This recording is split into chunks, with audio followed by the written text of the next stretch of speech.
कुश्ती class 7 Hindi book में से आज हम करने जा रहे हैं। सबसे पहले इसके मीनिंग्स देखेंगे। संयम, संयम का मतलब होता है नियंत्रण। नियमित मतलब नियमबद्ध यानी कि रेगुलर, ठीक है। वर्जित, वर्जित का मतलब होता है मना किया हुआ, यानी कि प्रोहिबिटेड बोल सकते हो इंग्लिश में, या रिस्ट्रिक्टेड।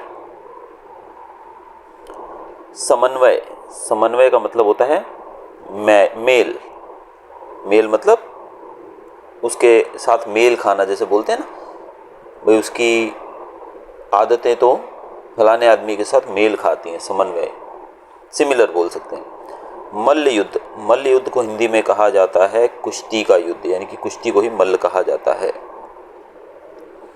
निष्णांत का मतलब होता है अच्छा ज्ञान रखने वाला, यानी कि knowledgeful person of particular thing. प्रहार मतलब किसी के ऊपर वार करना, उसको चोट देना, यानी कि to attack somebody you can say. प्रतिद्वंदी, प्रतिद्वंदी का मतलब होता है युद्ध में बराबर वाले, यानी कि आपका अपोनेंट। प्रादुर्भाव मतलब प्रकट होना। चित्त निरोध यानी कि मन को वश में करना। मनोयोग मतलब किसी काम में मन को एकाग्र करके लगाना, मनोयोग। तो चलिए बढ़ते हैं क्वेश्चन आंसर्स की तरफ इस चैप्टर के। पहला क्वेश्चन है कुश्ती का आरंभ कब हुआ होगा। उत्तर इसका देख लेते हैं बच्चों। कुश्ती का आरंभ संभवतः उस युग में हुआ होगा जब मनुष्य ने शस्त्रों का उपयोग नहीं जाना था। उस समय युद्ध में पशु बल ही प्रधान था। तो कुश्ती का जो आरंभ यानी कि उसकी शुरुआत संभवतः यानी कि शायद तक, यानी कि पॉसिबिलिटी है कि तब हुआ होगा जब मनुष्य ने शस्त्रों का, शस्त्र का मतलब होता है वेपन्स, जब हमने हाथ में जैसे तलवार हो गई, भाला हो गया, ऐसे वेपन्स का उपयोग करना नहीं जाना था, तब शायद कुश्ती का आरंभ हुआ था। क्योंकि उस समय लोग जो थे पशु बल ही प्रधान माना जाता था उस समय, यानी कि आपके अंदर जो जान होती है यानी कि पावर होती है उसी को प्रधान माना। जैसे आपने देखा हो भीम कितने ताकतवर माने जाते थे। अगला क्वेश्चन हमारा है बच्चों, कुश्ती के विकास पर प्रकाश डालिए।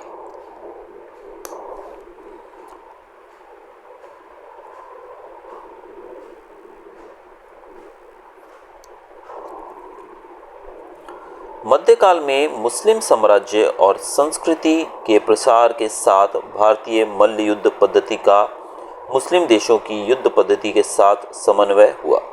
यानी कि जो मिडिवल पीरियड था उस समय मुस्लिम साम्राज्य यानी कि जो इस्लामिक एम्पायर रहता उसका और उसकी संस्कृति का भारतीय मल्ल युद्ध यानी कि इंडियन जो मल्ल युद्ध बोलते हैं ना, 1-on-1 फाइट होती है जैसे कुश्ती, उस युद्ध के ऊपर यानी कुश्ती के ऊपर बहुत प्रभाव पड़ा।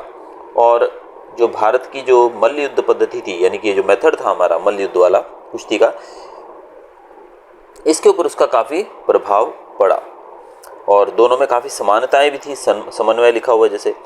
यह समन्वय विशेष रूप से मुगल काल में हुआ।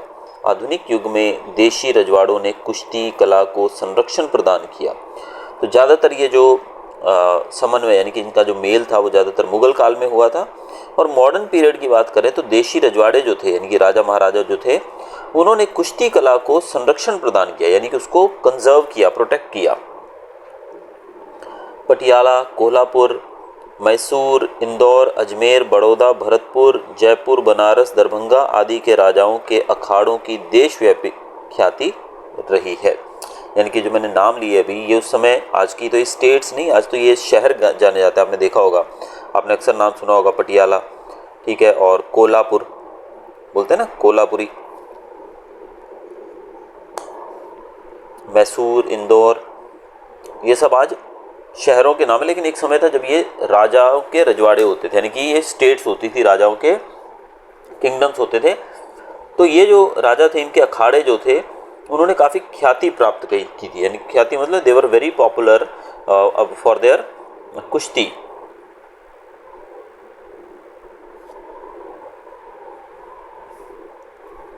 नेक्स्ट क्वेश्चन है बच्चों,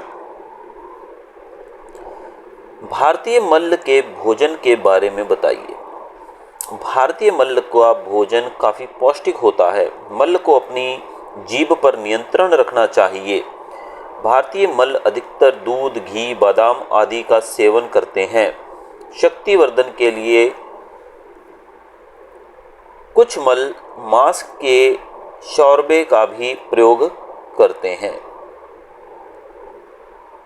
तो यहाँ पर बताया गया है कि हमारे जो मल यानी कि हमारे जो कुश्ती के योद्धा होते थे, जो कुश्तीबाज होते थे, हमारे कुश्ती के खिलाड़ी जैसे आज भी हैं, वो क्या खाते थे, यानी कि उनके भोजन के बारे में हमें बताना है। तो उनके भोजन की बात की जाए तो पौष्टिक भोजन, पौष्टिक मतलब न्यूट्रिशियस होना चाहिए उनका भोजन। मल यानी कि जो ये खिलाड़ी होते हैं, योद्धा होते हैं, ये अपनी जीभ पर बहुत नियंत्रण रखते हैं, यानी कि इनको अपनी टंग पे ऊपर बहुत ही ज़्यादा कंट्रोल रखना पड़ता है। यानी कि ये नहीं कि जो मर्जी खा लिया, जैसे आज ज़्यादातर लोग जो हैं पिज़्ज़ा बर्गर्स के ऊपर जिंदा है, तो वो चीज़ें ना खाकर ये लोग अधिकतर क्या खाते थे, ज़्यादातर दूध, घी, बादाम, यानी कि ऐसी चीज़ों का सेवन करते थे, ऐसी चीज़ों को खाते थे जिससे इनकी हेल्थ अच्छी बनी रहे और शक्ति, अपनी ताकत को बढ़ाने के ये लोग, कुछ ऐसे भी लोग थे जो कि मांस भी खाते थे। जैसे आपको पता ही होगा आज भी नॉनवेज जो है उसके अंदर काफ़ी ज़्यादा प्रोटीन होता है, तो लोग उसको भी खाते थे उस समय भी।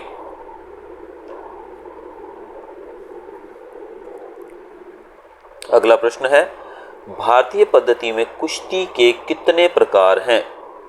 अब कुश्ती के प्रकार के बारे में यानी कि टाइप्स ऑफ कुश्ती रेसलिंग हमको बताना है।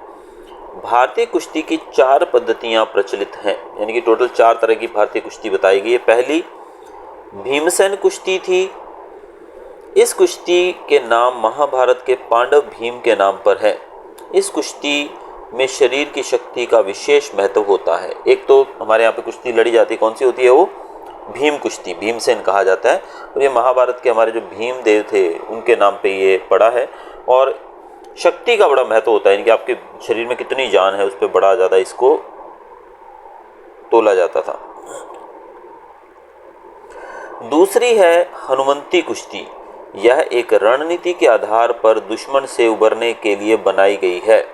इसमें दाव पेंच और कला की प्रधानता होती है। यानी कि भीमसेन कुश्ती में तो सीधे भाई जिसमें ज़्यादा ताकत है वो दूसरे को हरा ही देगा। लेकिन दूसरी कुश्ती जो है वो है हनुमंती। हनुमंती के अंदर रणनीति यानी कि आपको स्ट्रेटजी बनानी पड़ती है, यानी कि अलग अलग दाव पेच, अलग अलग आपके पास यानी कि होने चाहिए, स्टेप्स होने चाहिए जिससे आप दूसरे को हरा सको। तीसरी जो है वो है जाबवंती कुश्ती। इसमें हाथ पैर से इस प्रकार प्रयास किया जाता है कि प्रतिस्पर्धी चित्त न कर पाए। इसमें शारीरिक शक्ति और दांव पेंच की अपेक्षा शरीर साधना का महत्व है।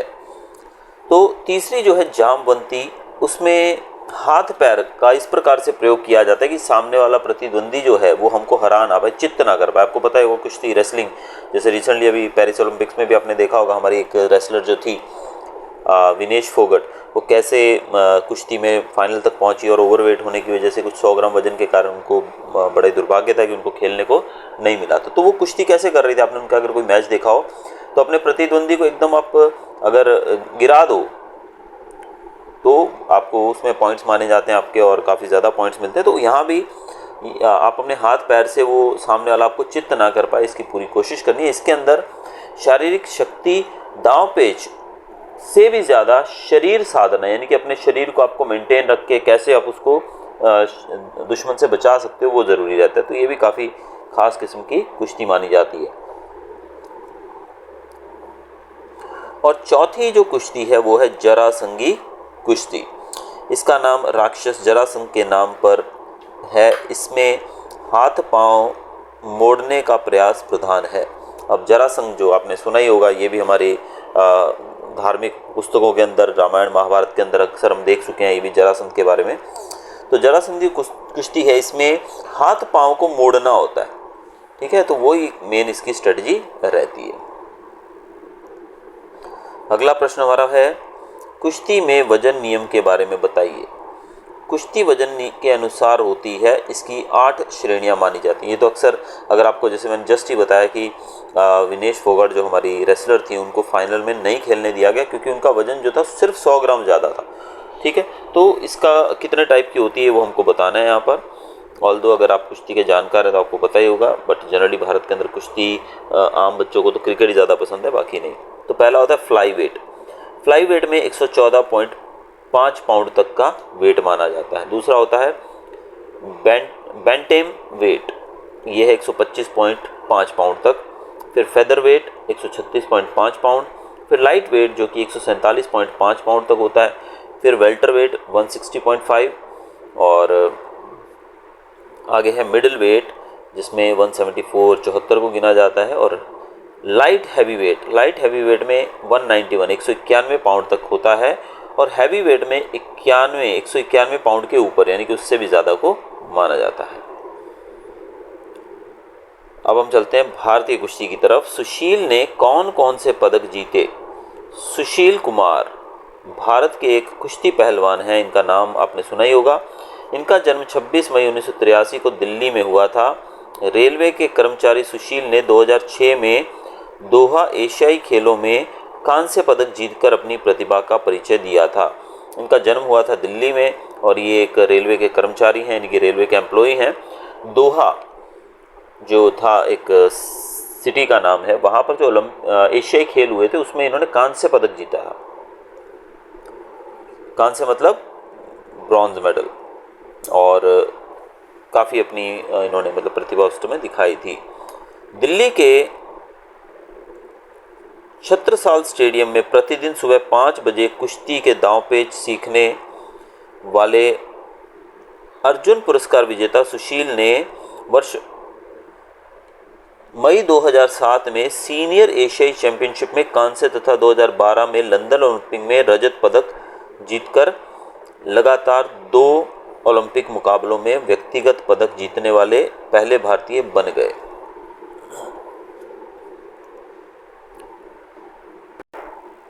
तो यहाँ पर इनके बारे में बताया गया कि दिल्ली के छत्रसाल स्टेडियम के अंदर ये रोज सुबह 5 बजे पहुंच जाते थे और वहाँ पर कुश्ती के दांवपेच सीखते थे, और ये अर्जुन पुरस्कार विजेता भी, यानी कि अर्जुन पुरस्कार जो भारत में खेल के क्षेत्र में दिया जाता है वो भी इनको मिला हुआ है। 2007 के मई में इन्होंने सीनियर एशियाई चैंपियनशिप में कांस्य पदक जीता फिर से, और 2012 में लंदन ओलंपिक में इन्होंने रजत पदक जीतकर लगातार 2 ओलंपिक मुकाबलों में व्यक्तिगत पदक जीतने वाले पहले भारतीय का एक रिकॉर्ड बनाया, यानी कि पहले भारतीय बने जिन्होंने कंटिन्यूसली 2 ऐसी मतलब चैंपियनशिप के अंदर पदक जीता।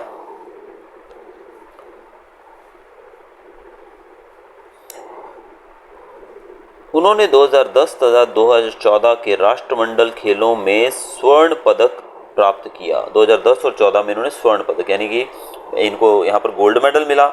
इससे पहले इन्होंने कांस्य पदक यानी कि ब्रॉन्ज मेडल जीता था, और एक जगह पर इन्होंने रजत पदक यानी कि सिल्वर मेडल भी जीता था।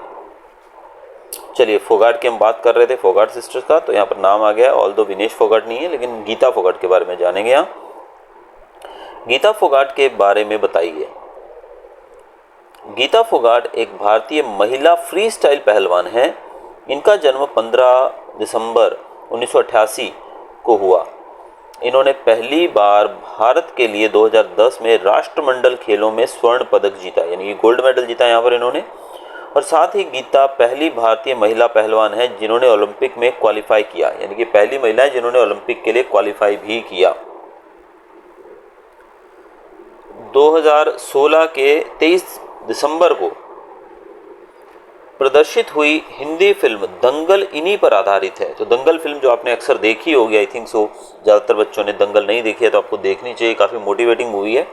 ये इन्हीं पर बनी है, जिसमें इनकी भूमिका फातिमा सना शेख ने निभाई, जबकि आमिर खान ने इनके पिता और प्रशिक्षक महावीर सिंह फोगाट की भूमिका निभाई है। काफ़ी अच्छी पिक्चर है, देखने वाली है, बच्चों देखना चाहिए।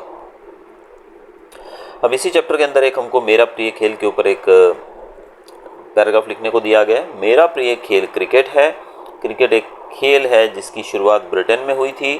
यह सभी का बहुत पसंदीदा और प्रसिद्ध खेल है। हम सभी की क्रिकेट खेलना बहुत पसंद करते हैं। क्रिकेट को गेंद और बैट से मैदान में खेला जाता है।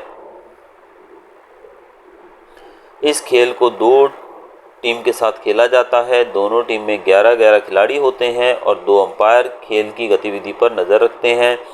क्रिकेट में 6 गेंद का 1 ओवर होता है। आमतौर पर 50 ओवर का खेल खेला जाता है। खेल का प्रारंभ दोनों टीम के कप्तानों द्वारा सिक्का उछाल के किया जाता है। पहली टीम के खिलाड़ी जितना रन बनाते हैं उससे 1 रन ज़्यादा दूसरी टीम का लक्ष्य होता है। क्रिकेट में 20 ओवर की भी मैच होती है। वर्ल्ड कप 4 साल में एक बार खेला जाता है और T20 1 साल में एक बार खेला जाता है। अन्य प्रकार के भी क्रिकेट मैच होते हैं। यह राष्ट्रीय और अंतर्राष्ट्रीय स्तर पर भी खेला जाता है, यानी कि हमारे देश के अंदर नेशनल लेवल पर भी खेलते हैं लोग इसको, और इंटरनेशनल लेवल पर भी लोग खेलते हैं। बाकी पदक की बात करें, इसके लिए ऐसा कुछ भी अभी नहीं है। पहले इसको ओलंपिक में शामिल किया गया था, लेकिन अभी इसको निकाल दिया गया फिर से।